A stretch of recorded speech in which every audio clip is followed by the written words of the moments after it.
talented. When I joined the art college, I had a buzz about a very talented student called Stuart Sutcliffe.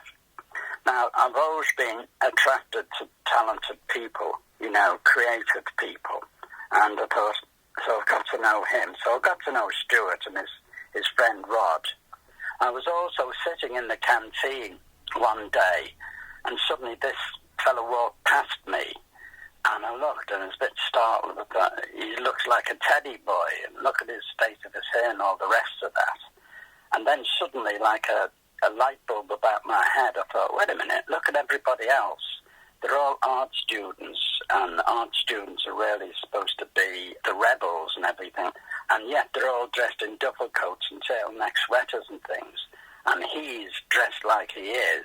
He's the rebel. I'll actually get to know him. And that was John Lennon.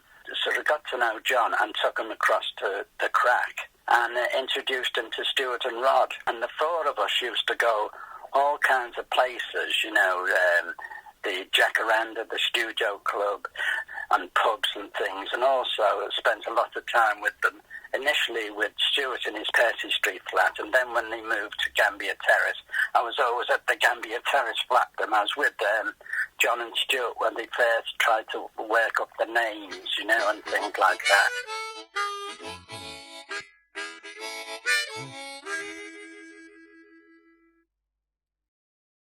Thing about Junior Art School in Gambier Terrace, Liverpool, it was unique in the fact that it enabled working class teenagers access to either a trade or further education. I just loved drawing and thought maybe I could make a living as an artist, or at least as a graphic artist. And also, I liked the style and freedom of expression that art school students of that time seemed to espouse. They stood out from a crowd. It was through my love of rhythm and blues music, I met up with Michael Lambers, who lived not far from me in Highton Lane. So in 1963, we decided to put a band together, and with our first gig in mind at Hope Hall, on the Sunday Club, that featured blues bands like Long John Baldry's Bluesology and Alexis Corner. Bluesology featured Elton John and Rod Stewart. Now, Hope Hall stood where the Everyman Theatre is now and was just down the road from the Art College and Art School, part of that community. I spent so many hours on the road and doing all-night sessions and playing late nights at clubs. But there again, I think the experience that I gained enhanced the more creative aspects of my artistic studies.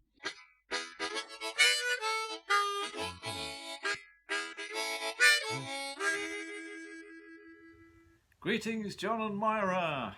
Hello, how are you doing? Well, some simple questions. Where was I born? I was born in Somerset, in Bath, what they call Bath Spa, or Bath Spa, depending on which part of the class range you are. And what kind of a house? It's very hazy, actually. My early memories were of a caravan. I've certainly lived in a caravan for a while. My father was in the building industry, and I had no intention to work in art at all. I had no clue as to what lay in store for me. I had no ambitions because I was so inept at school. And what happened is that I wanted to do extra maths because I got 8% for maths at school, which apparently means 8 out of 100. And they said, well, don't bother trying to do extra maths, do some art because you were quite good at it. And so I found myself eventually, although I was a southerner, I was temperamentally northern, and I didn't want to transition fully at the time because I didn't have the surgery. But I was desperate to live in the north, and so I started off in Manchester. Aye, and they have such a different vocalization there, don't they? Bleeding hellfire, things like that. I started off at Manchester Art School and then gradually got some work there, and then eventually big chance in Liverpool Art School. So I careered over there and was commuting across from Manchester, and then I lived in Liverpool and So I was not a student at Liverpool. I was very privileged that Clive and Steve invited me, having heard my amazing harmonium playing, Onward Christian Soldiers, that kind of stuff. They could tell I was destined for prog rock and maybe just a little bit faster. But and I think I didn't really feel that I would fit into the rock music industry for some reason. Denim and leather hats and stuff like that wasn't really my bag. So I became the Reverend Max Ripple.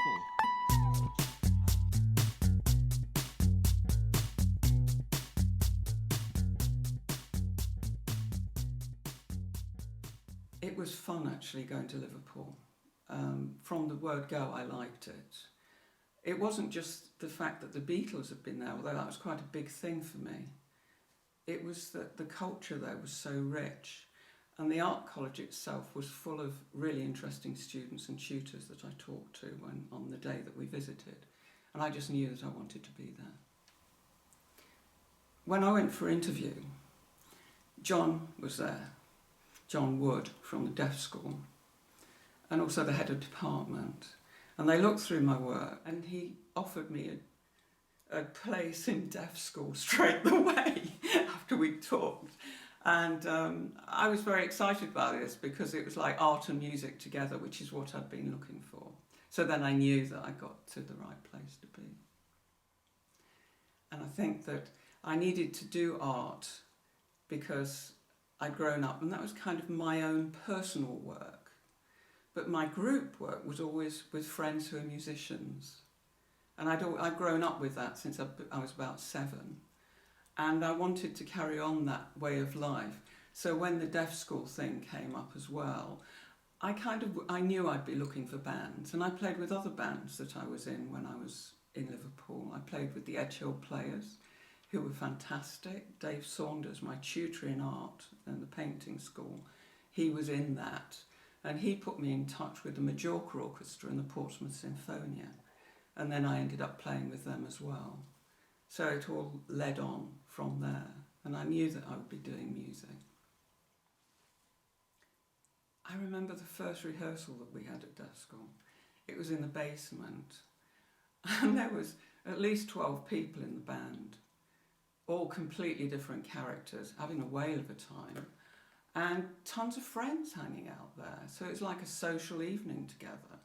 And I felt out of it because a lot of them, they'd learnt the words and the music. And I was running to catch up. And I was like the youngest. I'd only just arrived. They'd been around for a year or so. And so I really had to do some work to catch up. And we did tons of gigs actually at the beginning that were local. And then I remember we went to the Milkway Club, which was in Amsterdam, and that was amazing. We had 4 days there, and during that time I couldn't do all the songs. I played my horn and I did a bit of singing on some of the songs, but some of them I knew I got to somehow sit out. I didn't quite know what to do. So what I did, I sat at a table, because I used to smoke then, naughty, smoked with a long cigarette holder, reading a newspaper while all this was going on, and people thought it was performance art, but it was really just necessary.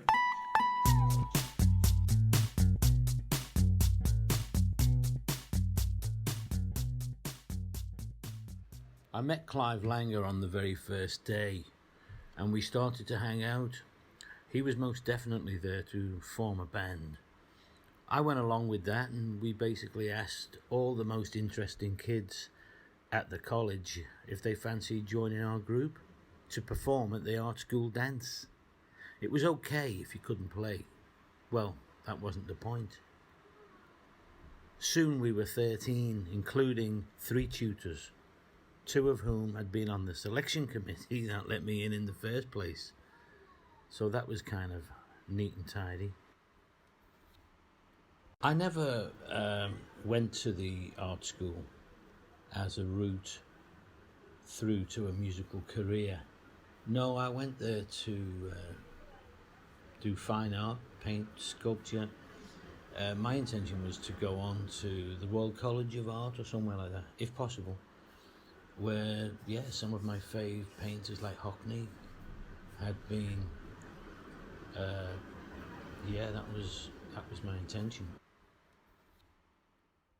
When I was at pre-dip in Warrington, I was listening to Roxy Music, Lou Reed, David Bowie, of course, the Velvets, and other things. But yeah, I think that kind of fed into Deaf School, mixed with Clive's different more eclectic maybe taste in music. He was listening to Weather Report and Stevie Wonder Innovations, which I wasn't really into at that time, having grown up with Motown, of course. But also, Clive was introducing me to Kilburn and the High Roads, Dr. Feelgood, which we went to London to see live. That all kind of fed into Deaf School as well. Yeah, it was pretty eclectic, wide taste going on. I didn't apply to Liverpool Art College because John Lennon and Stuart Sutcliffe had attended. In fact, no, I was kind of into the Liverpool poets before I got to the art school. In fact, really, yeah, Adrian Henry, Roger McGough, Brian Patton were my main influences, and that probably carried over into my lyric writing when we did start Deaf School. Deaf School's first show and my first experience of being in a band was the college Christmas dance. Supposedly it was going to be a one-off, but it went so fantastically well, we quickly booked another show at O'Connor's Tavern in Hardman Street, which was a sellout, mostly to, it was all art school students, maybe some students from the uni, and it went off from there, it spiraled from there. Around that time, we also went off to Amsterdam to play 3 nights at the Melkweg Club in central Amsterdam, and that's when it kind of started to feel like, okay, we are a band. I didn't complete the course at the art school, my fine art course, although, I was enjoying it, it was great, but rock and roll did get in the way, and shortly after I was kicked out, and the band signed a 5-year record contract with Warner Brothers Records, and a whole new chapter began. We did 3 albums with them. We toured America and UK and some of Europe, and yeah, that was all pretty exciting stuff.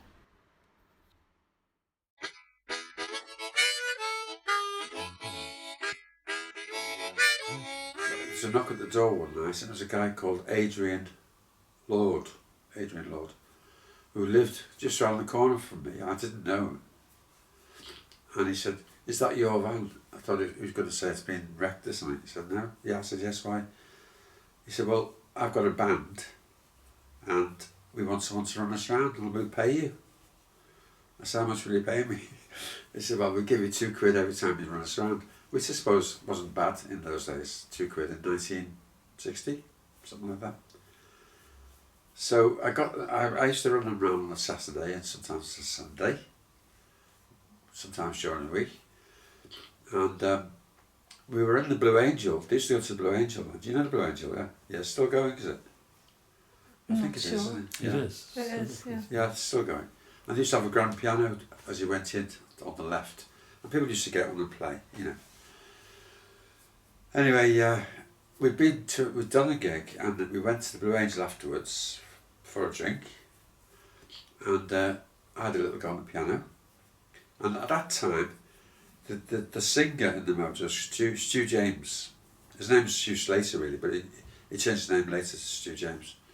He'd left and gone with, I can't remember the name of the band now. Anyway, he joined another band, and they were looking for a pianist. Anyway, they didn't even know I could play. I was running around, but they didn't know I could play the piano. And I was playing the scrap piano, you know, and showing off basically. And he was talking at the bar to George Harrison, right? I think it was with Ringo at the time. And he knew George from the Cavern. And he was talking to him, and he was telling the story about the pianist gone off to the big three, I think it might have been. That's right. It was Francis from Ringo's, when he joined in. Anyway, and as he's telling him, he's listening to me playing the piano, and George said, why don't you get him, you know, on the piano? He didn't know I was running around in the van. He said, why don't you ask him? And he said, I didn't know he could play. And then he said, hey, listen, do you want to join the band? I said, okay. So then we started. Of course, then I lost my income from the band, because we were only getting about £3 a gig or something. So I was getting nothing then, but I was running around and playing. And it wasn't really what I wanted to do. It wasn't my kind of music. I didn't like rock and roll, basically. Or whatever they were playing, I don't know. And but anyway, we got going, and then next thing we get a job in Hamburg, and we get signed to Decca, because Adrian had previously written a song for Decca called Forever, and they wanted us to record in Hamburg while we were there, because we were there for about 6 to 8 weeks, I forget now. And we made the record, Everything's Alright, and it became a hit, and that's how we started on the road. And then we were on the road for about maybe 2.5, 3 years, on tour with the Stones, Dave Clark 5, met everybody, you know. We were friendly with the Stones. I was particularly friendly with Brian Jones. He was a nice lad actually. I wasn't too keen on the others actually, but there you go. Dave Clark 5, absolutely not. Horrible people. Sorry Dave, if you're still alive. Can I just take you back a bit? Yeah. Anything about John Lennon? Did you meet John Lennon? I never met John. I met him once in Southport, funny enough. We'd gone to Southport to this do. It wasn't a gig, it was, I forget what it was now. It was it's just like a big get together of various musical things. And as they were going out, we shook hands with them, you know. And I remember John saying, he's pissed to me. I think I was actually at the time. And that was it. Yeah. I never met John. I knew Paul very well, because he used to go to Blue Angel a lot. And in fact, the piano I had, it was like, I can't remember the name of it now, but it wasn't a very good one. At the time it was okay, but looking back it wasn't. It's Mickey Mouse really. And I just got it, and Paul was interested in this piano. And he said, could I have a go? And I said, yeah, have a go. And he played it. And he bought me a drink, and then we used to meet up at the back, you know, half a bitter each. And Ray Davies of the Kinks. Oh yes. Yeah. Yes. Well, Ray, they were on tour with us, the Kinks, with which tour was it now? Was it the Stones or Dave Clark 5? I'm not sure now. Anyway, we were on tour with them, and I was very friendly with Ray, because he was writing at the time, and so were we. And we used to sit in dressing rooms and, you know, have a little go together. Yes, he was a nice lad actually. His brother was a bit of a nutter, but there you go. And that's it. And I left about 2.5 years later, Of course, I was married by then. I got married by then. And I needed some security and I got a job. And again, I went back to different jobs, various jobs. And then when I was 30, I decided I wanted to be an artist. And then I went to college.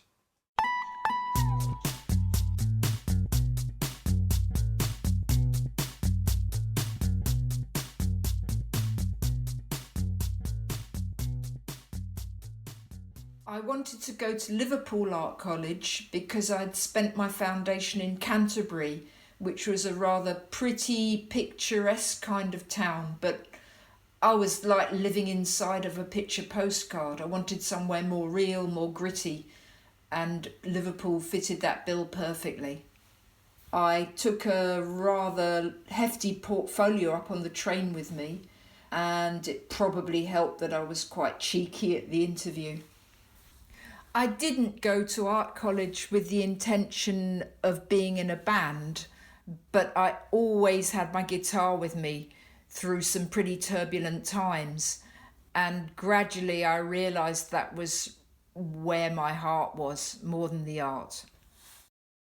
I was fairly eclectic when I was at college. I gradually got a bit more into blues, roots blues music, because I could play it.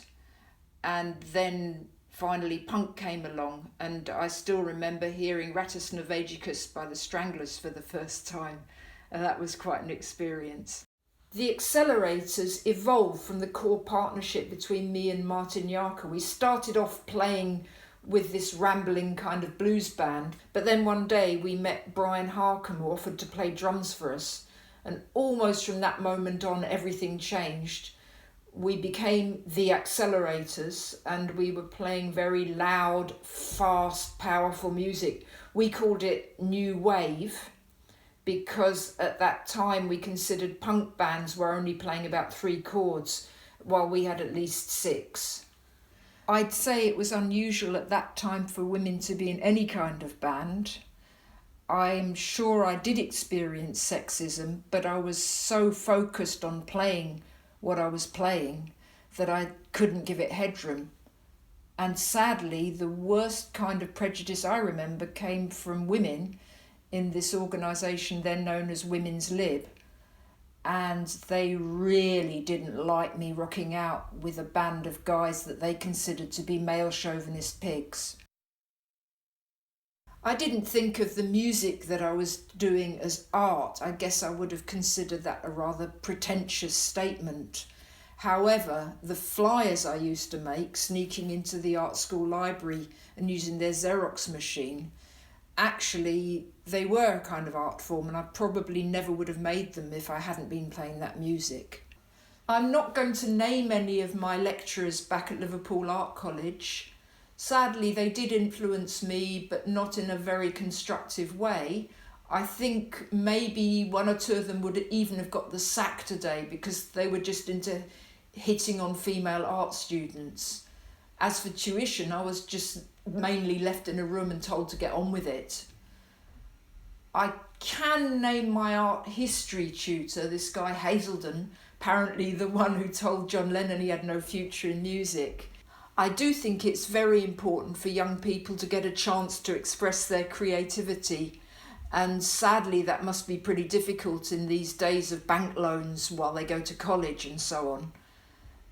Also, back in those days there were a lot less restrictions. Life was probably more dangerous, and some things were in a way a lot darker, but we certainly could express ourselves. I don't regret what I did, but I do regret some of the things I didn't do. I had no idea that musically I was living through such a significant time window, and I wasn't making the right connections. I wasn't playing my cards very well, so I didn't have the far-reaching effect on my future that I should have had that worked for a lot of my contemporaries. I just didn't see the bigger picture. I wanted to play rock and roll and travel all around the country in the back of a van. That was enough.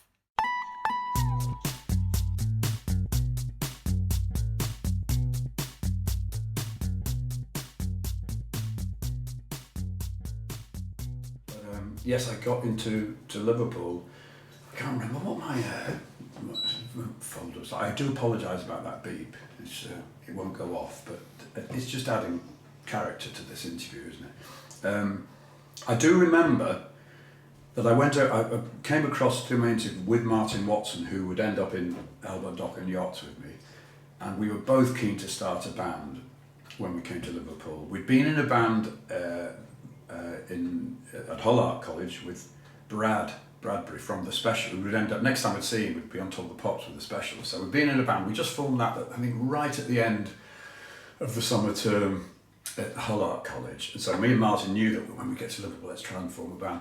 But then we were in with somebody, I remember being outside the interview, and this chap, he was also wanting to form a band, and he went in there apparently and came out and said, don't talk about bands. I think obviously we're getting, because of Deaf School, they were probably getting lots of people who were interested in coming to Liverpool because of Deaf School, who I'm assuming by the time you got to me in this interview, you would have discussed Deaf School, so people will know how important they were in the art college the scene. But yeah, so I went in there denying denying my ambitions to be in bands. Music, I can take it or leave it. But yes, for me it was to come to Liverpool was very much, I thought, all right, I want to form a band. And John, me, Bob, Martin, the other Martin, when we all started this, I don't think we all thought anything would come of it. It was like, wow, we've got a gig with, I don't know, Shakin' Stevens. We played with Shakin' Stevens at the university, and I thought, oh, wow, that's, then you get another, wow, we've got a gig with the Sex Pistols. Wow, we've signed a deal. It suddenly keeps going up. You think it's going to stop at any moment. But we just, I thought I would be the guitarist, because there was Martin, myself, and there was John Mason, who was Bob Bellis the drummer, much missed. He had a mate called John, so then we had two guitarists, so I was right hand, you're playing keyboards. Okay, fair dues. And John had never sung before, to my knowledge. So it was all of us doing quite Martin Dempsey had never played bass before, but it was that sort of time where you just picked up an instrument. And so it's not like we advertised, we were just a gang of mates, and right, what can you play? Okay, what can you play? All right, let's do it. And it's amazing the speed with which it all came together. I'm just rereading my diary, the speed with which we were suddenly, doing paid gigs where we were getting paid, albeit probably tuppence, but gigs where people would pay, how much? 60p and 90p to come and see us in that March. We probably only formed, that's March 76. We probably hadn't formed, maybe only a few months before that. So the whole thing, happened really quickly. I can't believe it. And very lucky that we did a few supports. We supported, the Pistols, and we were championed by Eric's. It was good of them to put us on a few times and put our own gigs on, not just supports. It was just, it was a lovely time. Because we couldn't think of a name, I think, and there was, Albert Dock was down at, there was all these, in fact, I think if I remember, there were all these decisions by the council what was going to happen with Albert Dock, because it was all in ruins at the time, and there were lots, things like Albert Dock now was everywhere. So I think part of it was like, well, we get good publicity because the name's everywhere. And it's a dreadful name now, Albert Dock, but it seemed to suit us. And then, and the Cod Warriors, because the Cod War was going on at the time. And it could have been it could have been, I think one of John's was Strapping Lad and the Tidy Song. I'm sure there's another one. Any others, John? It was Frank Boff and his uncanny abilities. Yes. Frank Boff and his uncanny abilities. So you can see sort of where we weren't going to be, it wasn't going to be the angsty, oh, woe is me, we were out to have a bit of fun, and even I read in my diary that at one point there's a bit of a split in the camp where me and John, I think, and I might have been Martin Dempsey, and happy doing these finding songs like Look Back in Love, Not in Anger, and Basic Mag, and these sort of slightly trashy songs, and having a bit of a laugh, and maybe Bob, I think there was this bit of a thing where Bob and Martin wanted to rock more or something, but it was obviously, nothing more was said in the diary. I looked for the next day because I was going, ooh, what's going on here? A bit of a dissension in the ranks, you know, but nothing happened, so obviously everything was okay. But it was very amicable, and, you know, we just, my memories of it, my memories are just having lots of fun. We bought this Farfisa for when Albert Dock changed from Albert Dock to Yachts. It was almost exactly the same time as I bought the Farfisa. I think that was through Martin Dempsey, I think he found somebody who was selling this organ. So it suddenly gave us a sound, and a sound that was very reminiscent of some of those old 60s garage punk bands, you know. So yes, we sort of had the sound, we had the image. I was looking at me diary, what did I find the other, just before actually when we were looking through. I'm going through my diary. Here we go, May the 8th, 19. So we formed, I don't know whether I'm jumping the gun here, but we formed Albert Dock, and it was just, how many people are in it? Is it 7, I think, 7-piece band of ne'er-do-wells and reprobates, and I thought I was going to be the guitarist. We've got 2 guitarists, can you play keys? I went, oh, go on then, yeah, I know a bit of keys. And then I've got this one from May the 8th. So Albert Dock, as I say, we supported the Sex Pistols. We've done a few gigs, quite a few gigs, and we're getting a bit of a name for us. And then May the 8th, John and I go around to Roger Eagles to chat with him about changing the band's name, lineup, image. And that's May the 8th. May the 9th, Albert Dock died today. The new 5-piece, the Acrylics or the Smart Set. I love the idea that we could have been called the Acrylics or the Smart Set. Oh, well, here we go. Bought the Farfisa off Penny, don't know who Penny was, for £40. I think that was the best £40 I ever spent. The whole thing, and when I was speaking to John last week, he was saying how when he left Yachts or went back to college, it was frowned upon doing music. So I've already alluded to the fact that when I did my interview, you know, don't push the music angle. But we weren't exactly welcome, but we had to fight to try and get some space to rehearse. So it wasn't, you know, but there were a few people like James Lampard who'd been in the Portsmouth Sinfonia, who obviously could see, you know, there were people helping us, but you did feel that the powers that be didn't really want you to do music and bands.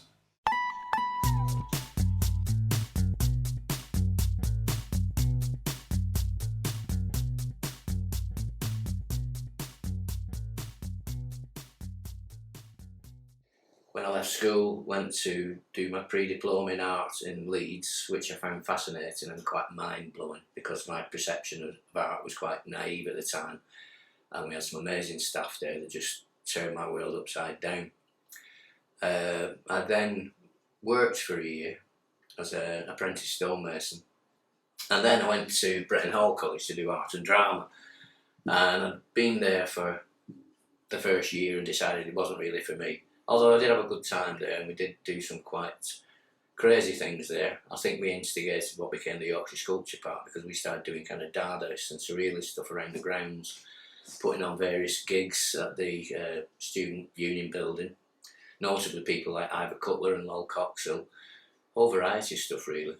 I met the young Dave Rappaport there, if you remember Dave Rappaport, who again bumped into when I came over to Liverpool. Anyway, whilst I was still at college, I decided to apply to Liverpool. I'd always been fascinated with Liverpool because of the Liverpool scene, as in the band, the Adrian Henry pattern, etc. And I made it my kind of purpose that when I did get here, I would try and find out where these people were, where they hung out. Well, it didn't take more than a couple of days because they all drank in the crack around the corner from the art college. And I got to know them quite early on and found them fascinating. I'd always been fascinated by Adrian Henry's book Tonight at Noon, and in fact utilised some of that when I did my English A-level. Really enjoyed it, but I like the whole idea of it being a cross between performance and art, and their approach to that, and the kind of connections that Adrian had in America as well. And that was my main reason for coming to Liverpool. The music side of it, obviously, you know, you're going to say people like the Beatles have been to the art college. It wasn't really about that for me. It was about finding like-minded people. Because I knew I wanted to do performance stuff. I never considered, still don't consider myself a musician, although I'm still playing. But it was a case of finding the right kind of personalities and characters to work with. one of which is sat with us now. But it was putting that kind of a group together, and we never saw ourselves as being, I don't think, as being a band. It was more about a group of personalities that could work together and make something happen. When we were actually at college, the demise of the docks was already well in process, but it became a really good source of pieces of wood, rope, wire, you name it, you could find it on the docks, and nobody seemed to be bothered about us taking it back up to the art college. There was a bit of a scenario with this wood that we got that was used for the dock gates, which is called Greenheart. We took it into college and started trying to make things with it, and then got told that if you do get a splinter, it can be very poisonous. But that was Pete Hatton's department, who again was another of our contemporaries, who was at Rochdale with John. I knew Pete from Rosendale because he was from Rosendale, where I'm from, and he'd been working with my brother in the summer holidays in the factory. And said, "Oh, Pete's going to Liverpool to college." I said, "You going to the art college?" He said, "Yeah." So we ended up getting a flat together on Upper Parliament Street, and I think we'd been there for about a week. And I can recall, I'll never forget John turning up about a week late for college, just come back from France or Greece or somewhere, and I was just kind of not so much in awe, but we were instantly kind of kindred spirits. We were both very much interested in Northern Soul, as it became known at the time. We just regarded it as soul music. We were into the whole kind of the tail end of the mod thing and all that. But we were always, and Pete as well, we were also interested in the kind of fashion side of it, if you will. And that's why Deaf School were particularly interesting, because Deaf School would have been in their third year when we were in the first year. So we became friendly with Deaf School, and that's how we ended up initially borrowing their room and equipment in the art college to start doing our own thing, which we did, and that became the band Albert Dock. So yeah, that's where that came from. I went to art school to find out what I wanted to do. I hadn't got a predefined idea of what I thought art was at that time, or what I wanted to do with art, or which way it would go. I was as interested in theatre and drama and all manner of performance at that time. So I hadn't made any decisions. I just really didn't know. And I think the music thing, I think again, was about the personalities involved and working as a group to create something, which is what I've always been interested in doing. I've always played football and stuff like that when I was younger, but I like the idea of collaborations and creating events from that. I think that was the thing. And I think Liverpool gave you the leeway to do that now. And the art college system, certainly in Leeds, which was more based on the kind of Bauhaus thing than the traditional thing. And I think Leeds certainly put the groundwork in, but Liverpool gave you the leeway to be able to do it to a large extent. That's sadly now gone from art colleges. It just doesn't happen. There aren't the courses that there were at all. And I don't think there's the wherewithal in a lot of the staff to go back to that. I think everything is so prescribed now. I think it's quite sad, really. I don't think it's as creative as it used to be at all. And having spoken to a lot of people who are still involved in teaching art, they nearly always say the same things. Albert Dock. Mm-hmm. How did that form, and what was it like being in Albert Dock? It was fun. It was, again, I think there were 7 of us at the time. And again, it was more about a group of people making something happen together. We didn't really know what it was going to be, and we started off by doing covers of interesting songs, really. We did a photo session once over at I think it was West Kirby, or it could have been Formby, when we took the surfboards that John and Henry had been making for their project, and we did the kind of typical Beatles jumping off a sand dune and all that kind of stuff. And we'd gone over in my ancient van, which was a bit scary, because coming back through the tunnel used to have what were almost like tram lines where the trucks had been going. So this van, which was a very old van, was more or less steering itself, and I had all the lads in the back of the van, and it was a bit hairy. That was a bit scary, but anyway, we got through it. But I think Henry has some of those photographs knocking about somewhere. But that was fun. But we started playing a few gigs, mainly around town. We supported Deaf School a couple of times at that time, I think. And then we got the opportunity to play at Eric's, because we'd become friends mainly through Steve Hardstaff, I'd become friends with Roger Eagle, who was involved with Ken Testy and eventually Pete Fulwell, and they owned the Club Eric's. So I think it was the second night the club was opened, the Sex Pistols had been booked to do it, and Roger asked us if we'd like to do it. We had, I think it was a day to do a poster. Well, the poster is the one that you see in, it's in the museum now, but the picture on it is a picture of John and Henry on top of a cairn, I think on Coniston Old Manor somewhere, because we'd been for a week with the college to do a kind of art project up there. So basically the poster was thrown together by me with some letter set, a picture of that we'd nicked out of the paper of Johnny Rotten and a picture of John and Henry on top of the cairn. So that's how that came about. Lo and behold, we went down quite well. Next, we got asked to support Elvis Costello, by which time I think we may have changed our name. I think we had. And then we got asked to go down and play in London, supporting Elvis Costello. At that time, the record people who needed to get in touch with us would ring either the Albert or Keith on Lark Lane, because I don't think any of us had phones in our flats. So then we got a deal with Stiff Records, and that's where it transferred to becoming Yachts. I just picked up a guitar, learned 3 or 4 chords, and that was about it.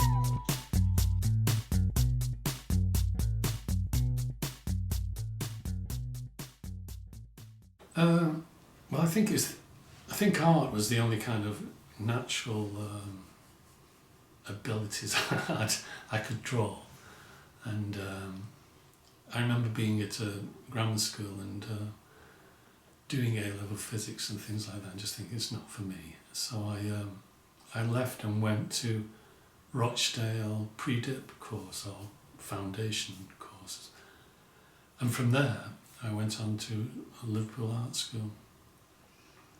The interview was good. I did bring a portfolio, but it wasn't too extensive. I had a box full of slides that I brought with me because I was doing kind of imitations of the chalk horse and everything on hillsides, and I was photographing those and taking those. So I don't know. There was some kind of humour in what I was doing at the time. What scale were they? Well, it was on the side of a hill, the chalk horse thing. I remember building a quayside with a boat in Rochdale pre-dip, which took up most of the sculpture department, and a butcher's shop I built. So it was that kind of installation kind of thing. I didn't go to art school as a route through or pathway through to music. No, I actually went there to study art. I was keen at that time on art, and I was aware of the kind of links between art and pop, and people like Hamilton and Brian Ferry up in Newcastle together. So I was kind of aware of all that stuff, but it wasn't my intention to be in the music industry. I listened most of my life, really, from when I got a record player to the likes of blues and which was always in the house with my father, and then myself, Northern soul music. So soul music really was at the heart of what I listened to. I didn't go to the art school because of its musical reputation, such John Lennon and Bill Harry and people like that had been through, but I went more, if anything, for the group, the Liverpool scene was attractive. I knew there were things happening in Liverpool. It was quite a good kind of time, and Adrian Henry and the Liverpool scene with Andy Roberts and the likes of attracted me, so I was more interested in that kind of performance poetry thing at that time than being in a rock group or whatever. The social life was very good at Liverpool Art School.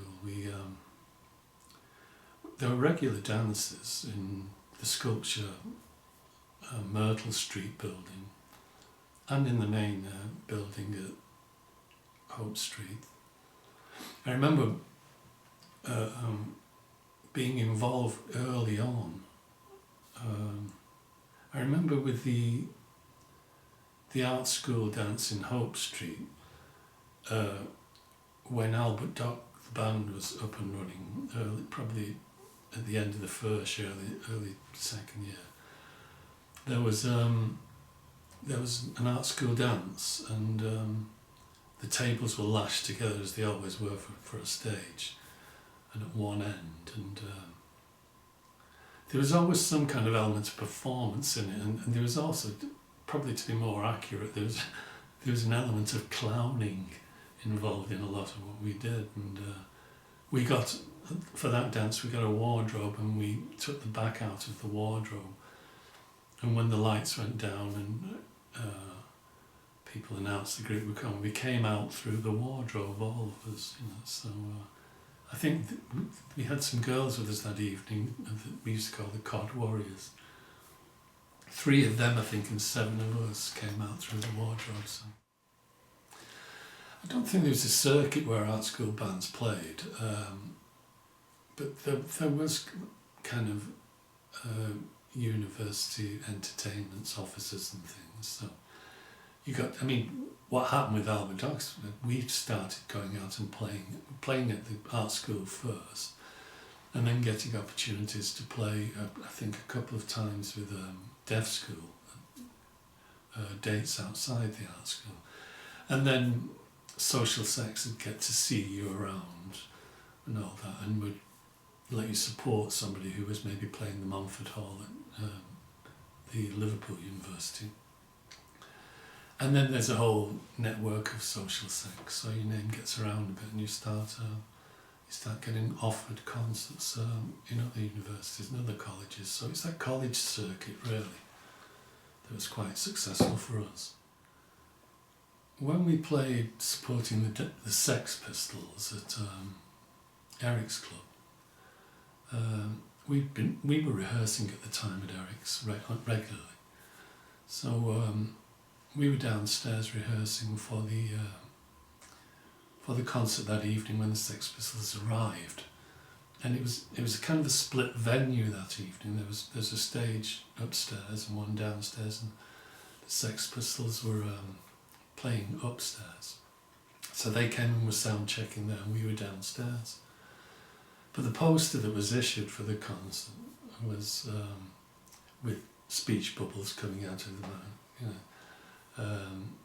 saying, "Don't make me laugh about the Sex Pistols," and this kind of thing.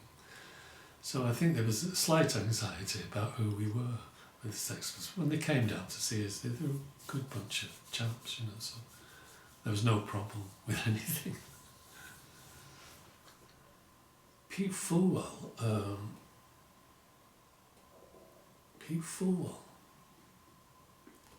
trying to wind back to think of the connection with Pete Fulwell, because he seems to have always been there. But so it probably started around when, as Yachts, we rehearsed in Eric's.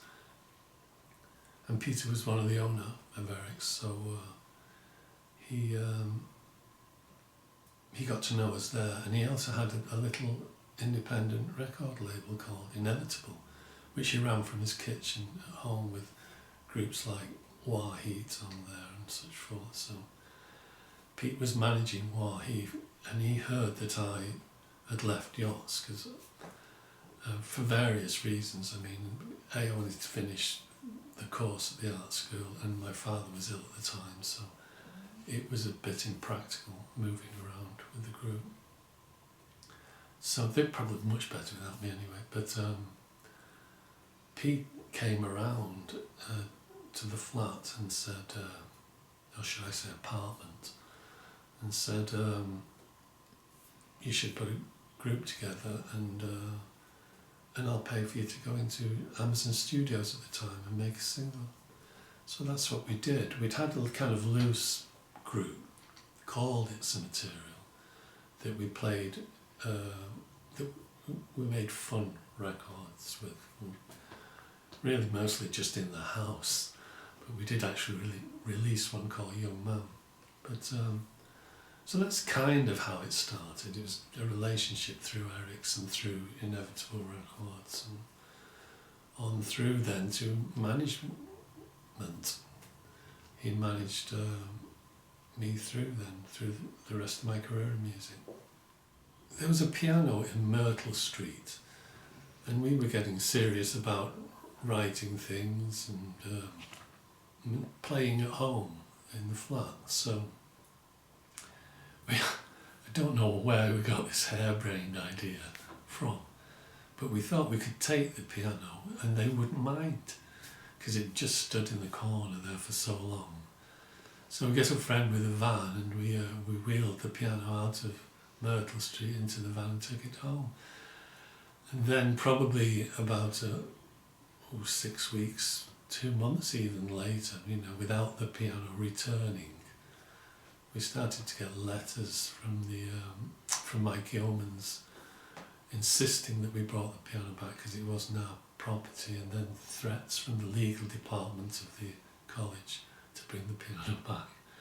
So eventually we brought the piano back, or took the piano back. Did you finish your course? I did, yeah. I finished my course. It was a real success. I came out with an honourable third. I think it was something to do with having what they'd consider having messed about with music for a couple of years as well. So I remember being a bit grumpy at the time, but later on I wasn't so bothered because I ended up going back into music.